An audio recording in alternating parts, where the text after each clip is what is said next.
At the small bookstore Page Turner in the suburbs of Austin and Texas, Bethany Lee was organizing books by the window where the afternoon sunlight streamed in. Since her divorce 5 years ago, she had been working part-time at this bookstore while raising her 6-year-old son Lucas. Though shadows of fatigue were visible on her slender frame, her eyes held an unwavering determination never to give up. "Mom, school was fun." After school, Lucas came running into the bookstore. Her son, who had just started first grade, was always full of energy and was the only ray of hope for Bethany. The adorable boy with blonde hair and blue eyes looked like his father, but had inherited his mother's gentle nature. "What did you learn today?" Bethany bent down to meet her son's eye level. Lucas excitedly showed her his math homework and began talking proudly. These casual moments were more precious to Bethany than anything else. The financial hardship after her divorce, the delays in child support from her ex-husband, and the complicated relationship with her family, she believed she could overcome all difficulties as long as her son smiled. After finishing work at the bookstore, on their way back to their small apartment, Bethany's cell phone rang. It was from her mother, Margaret. Her mother had been managing her grandfather's ranch alone since he passed away 2 weeks ago. Ever since losing her father 10 years ago, her stubborn and controlling personality had become even more pronounced. "Bethany, tomorrow we're having a discussion about grandfather's inheritance. You must come." Her mother's voice carried an authoritative tone that brooked no argument. Bethany sighed inwardly. Her grandfather, William McDonald, had operated a ranch that had been in the family for 3 generations in Texas and was a respected figure in the community. The vast land, livestock, and accumulated assets were considerable. "I understand, Mother. Is Caitlin coming too?" "Of course. Derek is planning to come with her as well." Her sister Caitlin had married Derek Hamilton, who ran a real estate business, 5 years ago. Derek was a successful businessman, and her sister lived a wealthy life as a housewife. Although they had no children, their financially comfortable life always stirred complex emotions in Bethany. Her mother clearly favored Caitlin. She was proud of her daughter who had made a wealthy marriage, while being cold toward Bethany, who struggled as a single mother. Even at family gatherings, Caitlin's updates and success stories became the center of conversation, while her mother showed no interest in Bethany's life. That night, after putting Lucas to bed, Bethany reflected on her memories with her grandfather.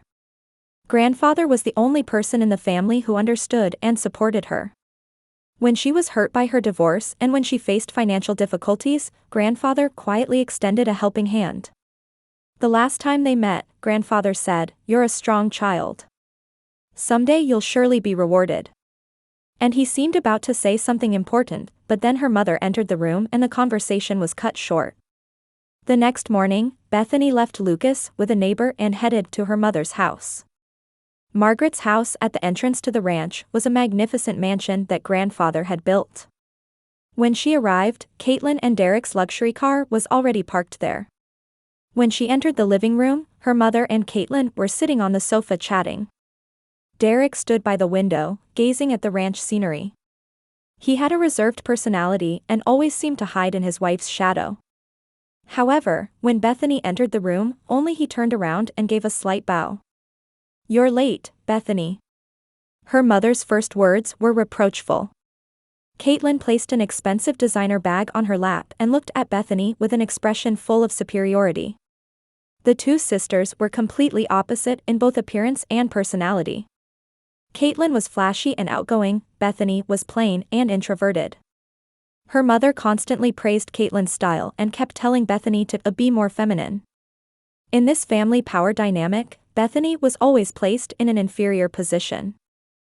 However, at this crucial juncture of inheriting grandfather's estate, there was a possibility that the situation could change. Deep in her heart, Bethany harbored both hope and anxiety about what grandfather had been trying to tell her. Margaret straightened her posture and put on a stern expression as if she were testifying in court. In her hand was an old photograph of grandfather, and her gaze was fixed on something distant. "Now, everyone sit down. The time has come to discuss father's inheritance." Bethany sat in the chair across from her mother. Caitlin positioned herself next to her mother, and Derek modestly took a seat a little distance away. As heavy silence dominated the room, Margaret began to speak. Father built this ranch over 3 generations. 5,000 acres of land, 300 head of cattle, and accumulated assets. This is an important matter of who will inherit all of this. Bethany's heart began to race. Grandfather's ranch was indeed a massive asset. The land alone was worth millions of dollars, and including the livestock and equipment, the total would exceed $10 million. Considering Lucas's future, even a small inheritance could change their lives. Naturally, I will be the one to inherit this ranch. Margaret's declaration was matter of fact, as if stating a predetermined conclusion. She had been entrusted with the daily management of the ranch for many years and had taken on all operations single-handedly since grandfather's death. In terms of knowledge and experience in ranch management, she was certainly the most suitable person. That's right, Mother. There's no one else who could be entrusted with the ranch besides you. Caitlin immediately supported her mother. Her voice carried a tone that asserted a natural right. Derek listened silently, but nothing could be read from his expression. Bethany took a deep breath and spoke up. Of course, I think Mother is the best person to manage the ranch. But shouldn't inheritance be legally equal? Instantly, the air in the room became tense. Margaret's eyebrow twitched slightly, and Caitlin openly frowned. Legally equal? Caitlin said in a mocking tone. Do you seriously think you could manage a ranch? Someone who works part-time at a bookstore couldn't possibly understand a business worth tens of millions of dollars. I'm not saying I want to participate in management, Bethany tried to remain calm. I just want to know if there's a legitimate inheritance share for my son's future. Margaret directed a sharp gaze at Bethany. Your son. That child's father is a man who doesn't even pay child support properly. You yourself aren't financially independent. Even if you received an inheritance in such a situation, you'd just waste it anyway. The words pierced her heart. It was true that Bethany's ex-husband was negligent in paying child support, and she herself had no financial cushion. But did that mean she had no right to receive an inheritance? Mother, that's... Besides, Caitlin interrupted, you hardly ever showed up at family gatherings, and you left grandfather's care entirely to us. Now that it comes to inheritance, you suddenly appear and claim your rights? That's too convenient. Bethany suppressed her desire to argue back. It was true that she couldn't visit home frequently. In her days filled with work and childcare, it was a fact that she couldn't take enough time for family. But it wasn't because she lacked love. It was because of financial and time constraints. But grandfather loved all of us, Bethany said quietly. The last time I saw him, he was trying to tell me something important. It ended midway when Mother entered the room. Margaret's expression changed slightly. Whatever Father was trying to say is just speculation. What matters is reality. Father didn't leave a formal will. No will? Bethany was surprised. But grandfather said he was going to the lawyer's office. I believe he said he was depositing important documents at Robert Taylor's law office. This time Caitlin's complexion changed. Bethany didn't miss the quick exchange of glances between her and Margaret. That's not true, Margaret said firmly. Father never created a will until the end. So it becomes statutory inheritance.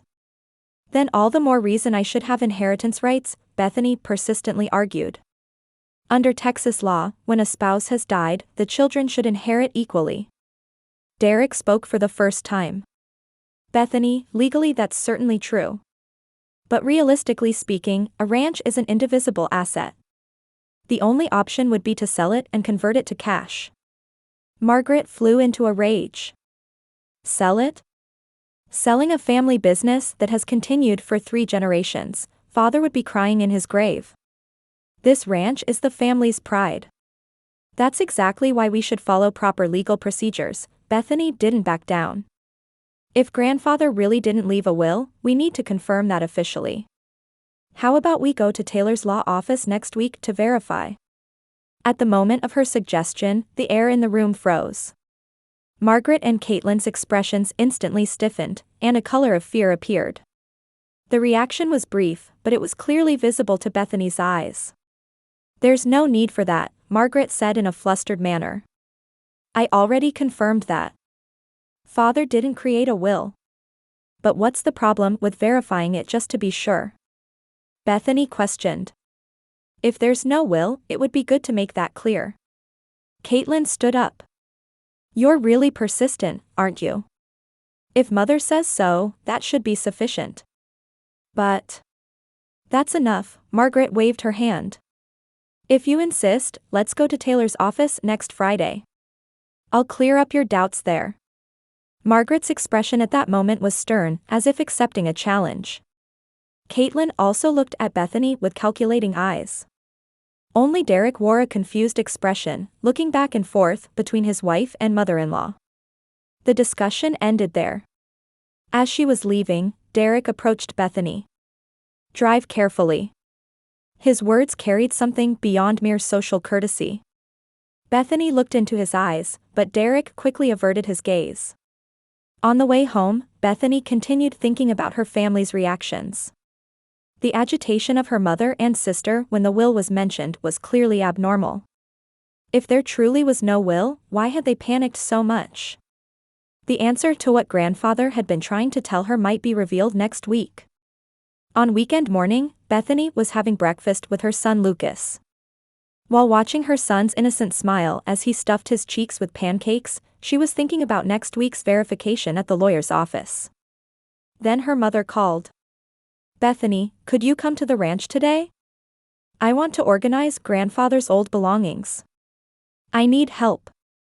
Margaret's voice was gentle, completely different from the hostile atmosphere of the previous week. Bethany agreed, though somewhat puzzled. Lucas also begged to go to the ranch, so she decided to take him along.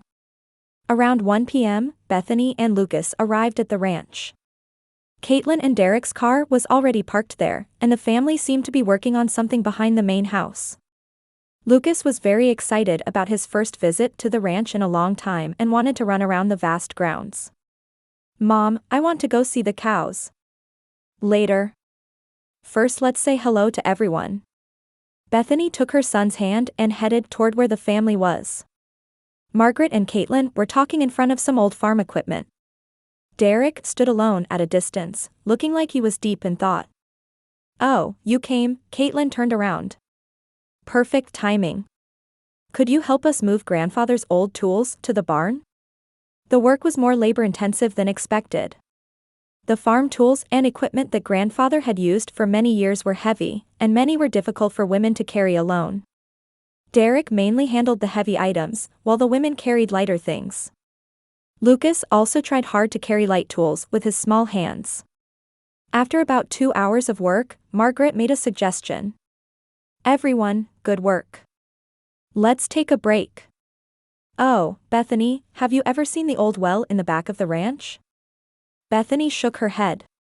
The ranch grounds were vast, and even in places she had known since childhood, there were still many areas she had never seen.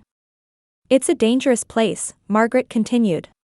"It's an old well that was dug in grandfather's time and is no longer used, but it's deep and dangerous. We're planning to install safety fencing soon. Before that, I want to check what condition it's in." Caitlin said with interest, "I'd like to see it too. It's a place with history, isn't it?" The group headed toward the back of the ranch. Going further back from the main pasture, there was a quiet place surrounded by old oak trees. There, indeed, was an old stone-lined well. The diameter was about 1 meter, and the depth was immeasurable.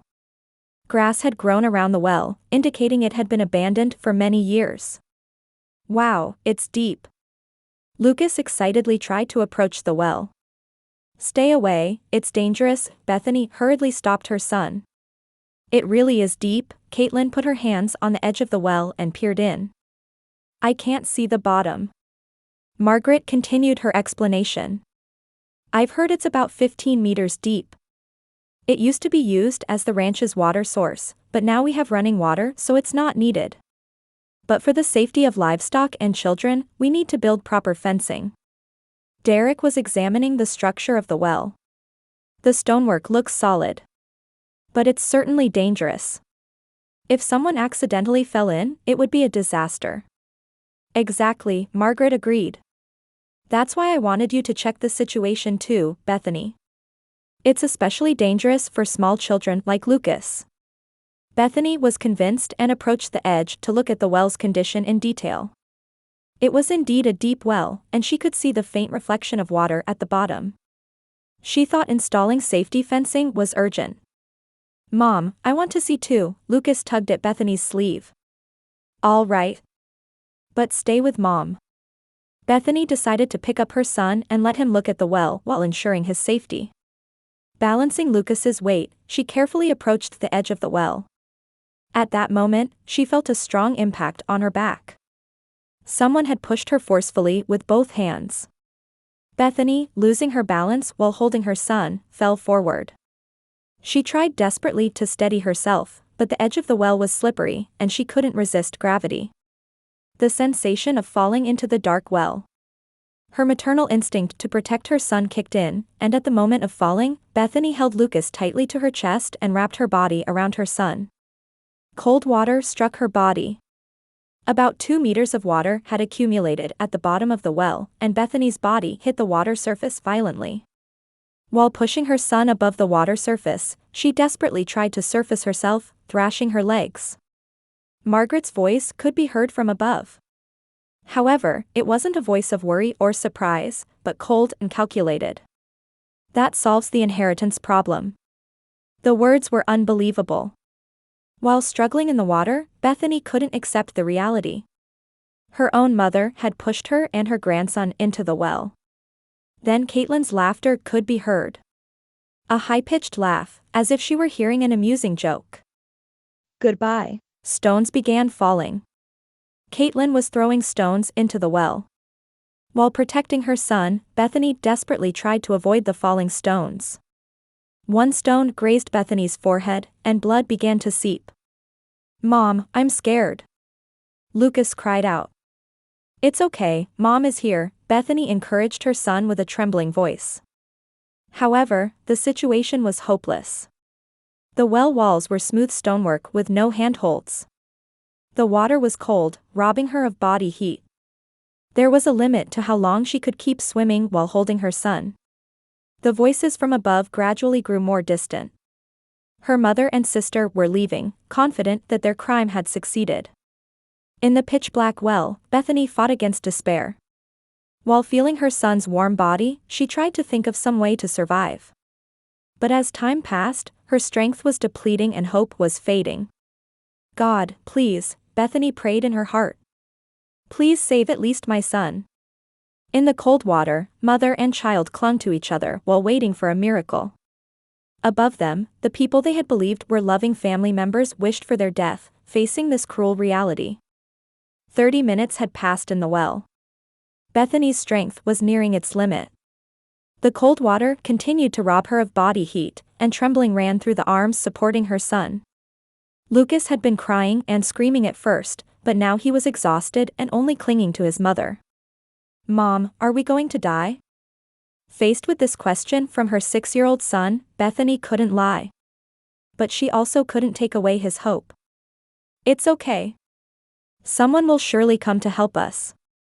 At that moment, a voice could be heard from above. However, it wasn't Margaret's or Caitlin's voice. Bethany. Are you okay? It was Derek's voice. Bethany looked up in disbelief. Derek's silhouette could be seen at the well's entrance. Derek. We're here. Help us. I understand. I'll get a rope right away. Never give up. Derek's footsteps moved away. Would he really come to help them? Or had he gone to report to his wife and mother-in-law? Bethany was confused but decided to keep hope alive for her son's sake.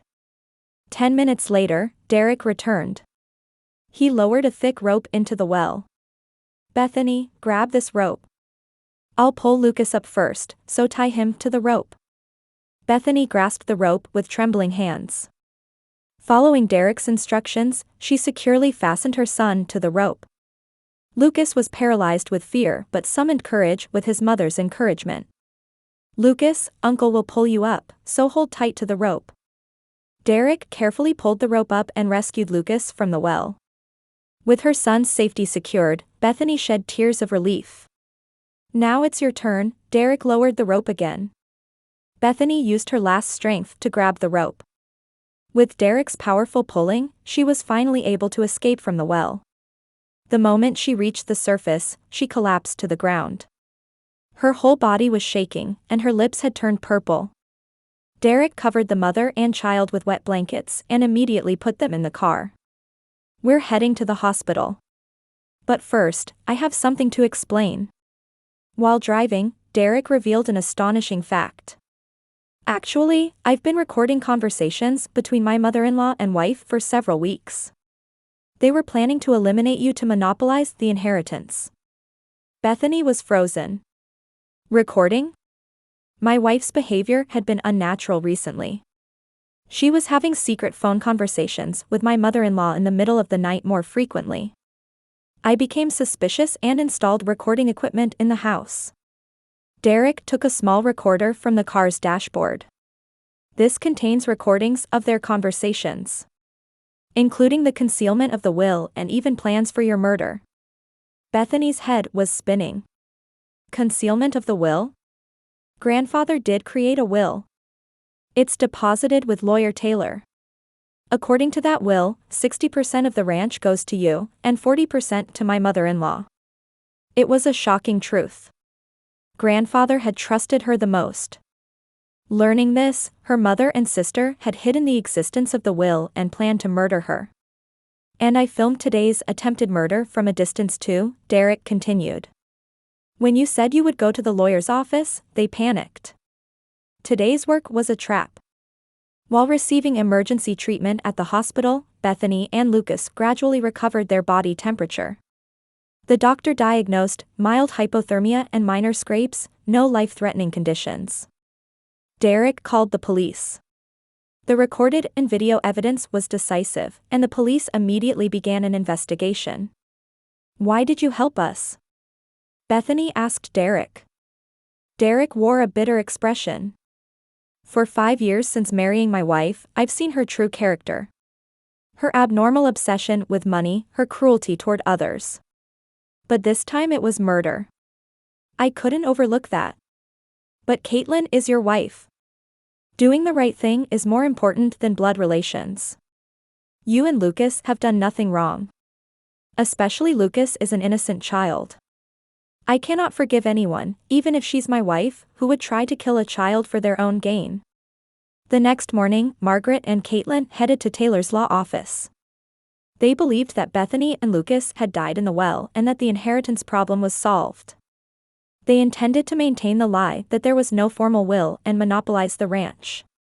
When they entered the conference room at the law office, Derek was sitting next to Lawyer Taylor. And across from them sat the very much alive Bethany and Lucas.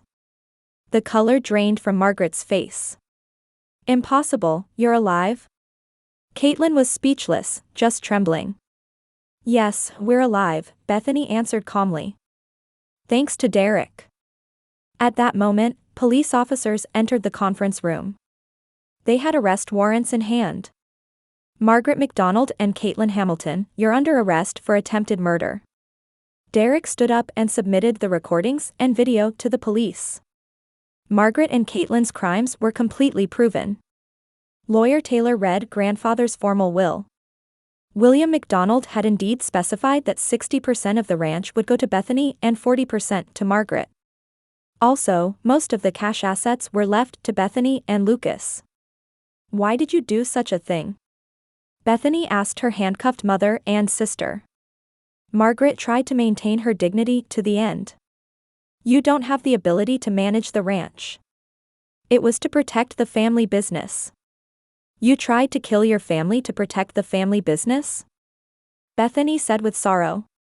True family supports each other. People who sacrifice family for profit are no longer family. Her mother and sister remained silent as they were led away by police. Derek declared he would begin divorce proceedings and offered to Bethany that he wanted to continue being a good friend to your son. Left in the conference room, Bethany and Lucas had finally regained their safety. The trial was held 3 months later. The recorded and video evidence that Derek provided was decisive, leaving no room for defense for Margaret and Caitlin.